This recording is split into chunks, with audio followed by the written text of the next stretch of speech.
कोसलेशाय मन्दहासदासपोषणाय वासवादिविनुतसद्वराय मङ्गलम्।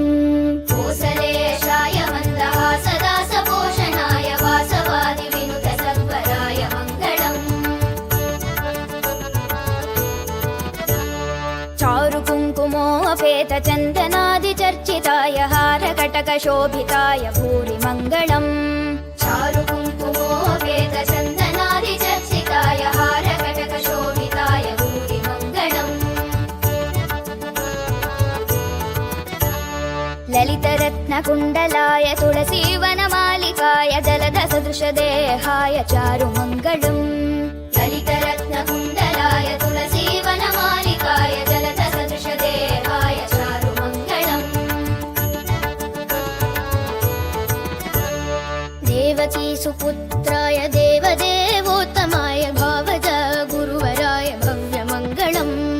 देवकीसुपुत्राय देवदेवोत्तमाय भावज गुरुवराय भव्यमङ्गलम्।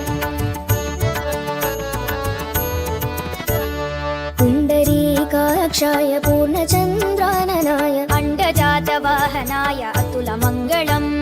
पुण्डरीकाक्षाय पूर्णचन्द्राननाय अण्डजातवाहनाय अतुलमङ्गलम्।